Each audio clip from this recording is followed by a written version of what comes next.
Melbourne in the 1920s, a lusty, vulgar, carefree city, trying to forget the long-drawn agony of the First World War. It was an age of ragtime and flappers, pianolas, the new valve wireless, bobbed hair, rolled stockings, and wailing saxophones. Keeping the pleasures of peacetime in check was a dedicated army of wowsers. Bathing on Sundays was forbidden, and neck to knees the rule. The young Prince of Wales was making a triumphant tour of the Dominions. He came ashore at St Kilda Pier, and after a handshake with the mayor, prepared to face the cameras.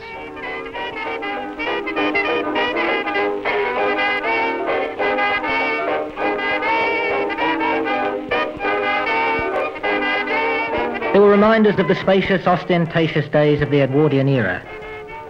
Old hotels like the Bull and Mouth, Ruberis and the Orient, with their ornate plaster embellishments, dusty palms and gilt-encrusted mirrors, were still standing.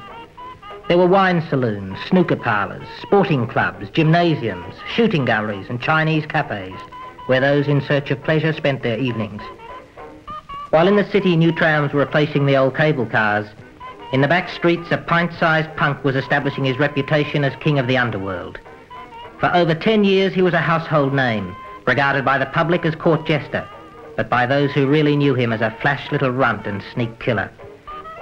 He flitted about the hotel bars and racetracks dressed in style. Diamond rings glittered on his stubby fingers. He smoked expensive cigars. These were the fringe benefits of a career in crime. He always treated me very well. He was very generous to deserving cases. I don't think there was anything great about him. Mostly he was regarded as a cheeky larrikin. A killer moron.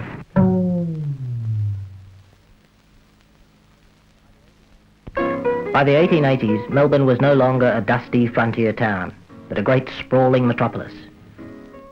After the gold rush, growth was sustained by a vast inflow of capital from the old country and spectacular wool prices. Speculation in suburban land became highly lucrative. Prices soared like weeds in a hothouse. But then came the crash. Business failures, unemployment and hardship were commonplace. Densely settled areas like Fitzroy were on the skids.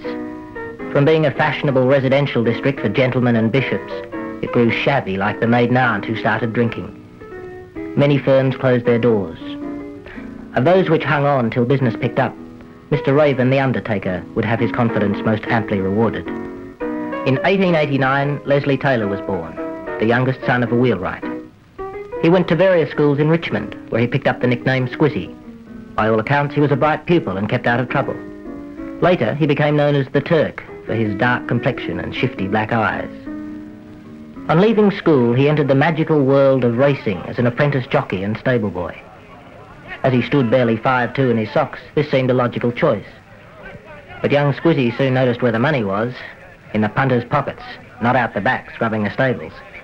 As a jockey, he was a failure, too fat and too crooked. As a stable hand, not much better, too lazy. But as a pickpocket, he was coming on nicely. There were good pickings for nimble fingers at the races, or at night among the theatre crowds in Burke Street. In those dark, gaslit streets, he roamed with a larrikin pack known as the Burke Street Rats.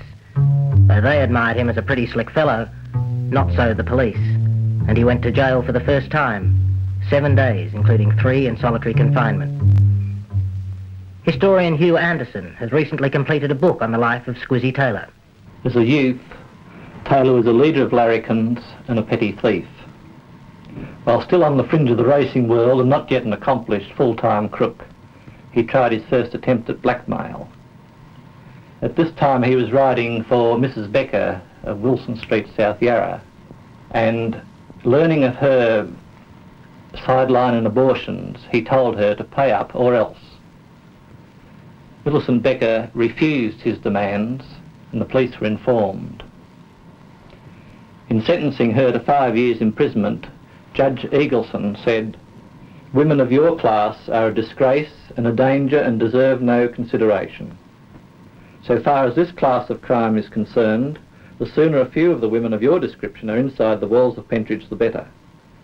Mrs. Becker died in prison, while Taylor went on in his career of crime. He headed north with girlfriend Dolly Gray to live in Bendigo. They made the rounds of the country races and for some months skimmed a good living off the locals. But then came the crunch. 2 years in Beechworth jail for attempting to lift a punter's gold watch at the Ballarat races. While Taylor lingered behind bars, Dolly Gray went back to her house of ill repute in Little Lonsdale Street, then the flourishing centre of vice in Melbourne. On his release, Squizzy came back to Melbourne and his faithful Dolly Gray. She tried to reform him. It was said she brought him a horse and cart to go into business as a second-hand dealer. But still restless, he was unable to settle or apply himself. He drifted to New Zealand, where he copped another 6 weeks' jail for picking pockets. Then, in 1913, Melbourne was shocked by the murder of Arthur Trotter, a travelling salesman for a large chocolate-making firm, who preferred to leave the day's takings under his mattress overnight. Trotter lived here in North Fitzroy. Late one night, masked intruders shot him dead in front of his horrified family and fled with the bag of money. A fingerprint was the only meaningful clue, but it led to a raid on a house in this dingy lane off Little Lonsdale Street. Here police arrested Bush Thompson, a known criminal, then living with his girlfriend in an upstairs room. Here we see Thompson enjoying the pleasures of an amusement park with his good friend Leslie Taylor. Thompson was acquitted of murder. The evidence wasn't strong enough and he had his alibi. Police could do no more, yet they always believed that Thompson and Taylor were the killers. Always the flashy dresser, Squizzy often mingled with the elegant race crowds in fine grey suit, top hat and patent leather shoes. At Flemington he may have impressed the racegoers, but not so the police, who arrested him there in July 1914 as a suspected person and thrust him into jail. They guessed he was behind numerous unsolved crimes and sooner or later he'd go. On the slight charge of being a suspected person, they managed to put Taylor away for the maximum sentence of 9 months.